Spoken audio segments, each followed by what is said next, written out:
So I wanted to ask Bobby this first, because you're so involved in componentry. What are ways that we could look to reduce the cost of either Blue or domestically manufactured drone platforms? What have you seen as you've scoured for working representing a manufacturer?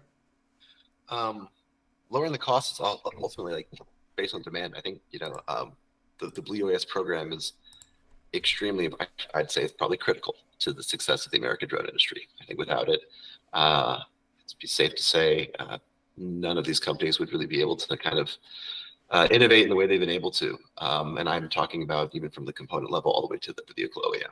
It's truly something that I think it's needed. From a cost perspective, you need volume.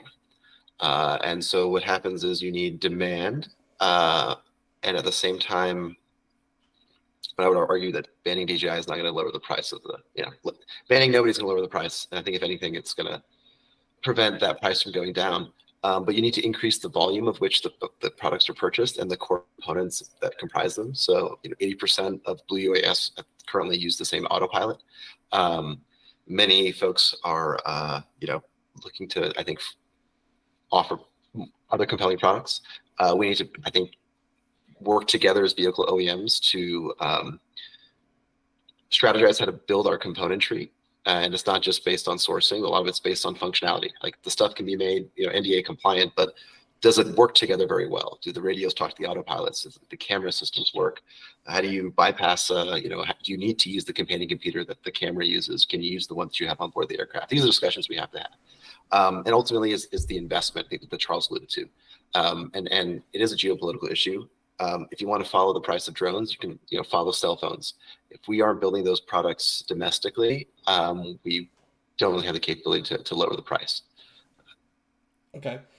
Chris, you're kind of like lined up to kind of follow up on this. Do you have some takes on how the drone industry can respond to, domestic manufacturing being much higher than it would be in China for labor reasons, sourcing of components and all of that? Yeah, I mean, look, I think there's a few points. I think one, right, in the past 20 years, we've been on this globalization path, right, where we were encouraged to go manufacture in China, build these partnerships.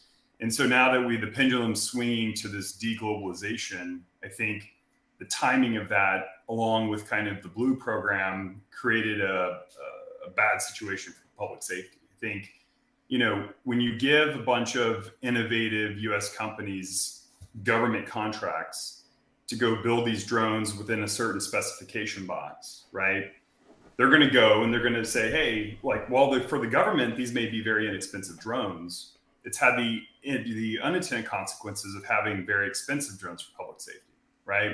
And we basically put the US industry on these guide rails about the autopilot, the radio to use, the camera to use, right? And so in a sense, while I definitely agree with Bobby that there's been some innovation, but it's been very on these very specific guide rails of where we're going. It's had that unintended consequence of not being able to innovate in other creative ways that could create U.S. manufactured drones that don't rely on the same autopilot, don't rely on the same radio technology. But we've incentivized everybody to get on these rails and basically go build to the specifications so that they can unlock the government contracts.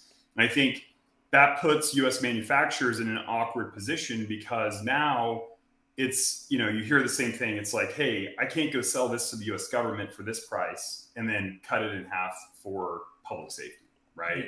And so there's just inherent contracting problems that it's created. And we're now in that situation where we've got deglobalization, we've got, legislation in Florida going on in other states. And we're kind of at this juncture, this critical point where, how do we fix this, right?